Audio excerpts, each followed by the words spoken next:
Each day, across our country, there are countless untold stories of bravery and heroism. One never knows when they'll find themselves in a situation where they may be the difference between life and death. That was certainly the case for Heather Baker as she arrived at school for an early morning meeting that took a sudden, terrifying turn. So on February 1st, 2018, I experienced sudden cardiac arrest. But when I woke up that morning, I felt completely normal. I was 28 years old in a new job as a curriculum director at Pecatonica School District. I woke up, drove to work, walked into a meeting, was laughing, talking with my colleagues, and all of a sudden I collapsed and my heart had stopped. Previously, I had smaller instances where there were some medical issues, but nothing as significant or as great as this. I would say it took about 30 seconds to determine that she was this was a serious situation, and she had collapsed on the floor, just watching her reaction and then essentially following the training that was provided, probably the most important part is we did CPR training on January the 4th, so it wasn't that far removed.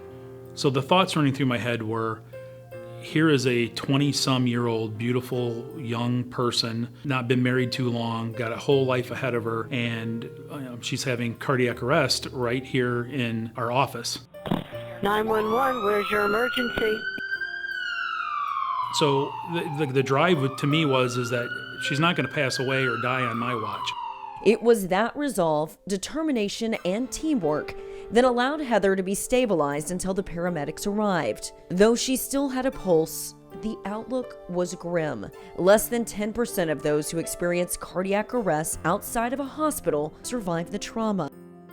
Upon arrival, she was placed into a medically induced coma as doctors delivered the news to a room of anxious family and friends. I often say that I think that this experience was harder for my colleagues and my family than it was for me. For all intents and purposes, I fell asleep, didn't know what was going on, and woke up a couple days later. But for my family, their loved one was in a coma, and my mom, my dad, my sister, and my husband were told, we don't know if she's ever going to wake up again. The joy and news of her recovery was, that's absolutely wonderful. Obviously that's the best case scenario. And we were hoping and praying for that. It's exactly what we got, and that she still had a road to recovery and some things that she had to be able to take care of. I made the conscious decision to become a CPR AED instructor about a couple months after my cardiac arrest. And I wanted to do that again as an educator, to be able to educate the masses and to be able to help people be prepared in this situation. It is super gratifying for me. I've been able to teach people of almost all ages, instilling confidence in others that if there were an emergency, they would know what to do. Heather has already trained thousands of others in the life-saving techniques that saved her. She feels fortunate not only to have survived, but to have found a calling to pay it forward to others. I do believe that near-death experiences change people for the better and forever.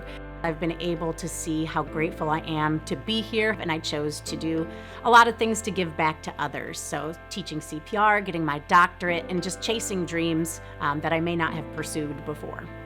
Thanks to the quick thinking of her colleagues, Heather is now the principal at Dorothy Simon Elementary School in Winnebago, Illinois, where she's making the most of her second chance in life.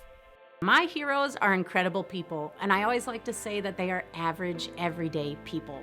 These are wonderful colleagues that showed up to work not expecting me to be dead on the floor, but they chose to jump into action, and for that I can never thank them enough.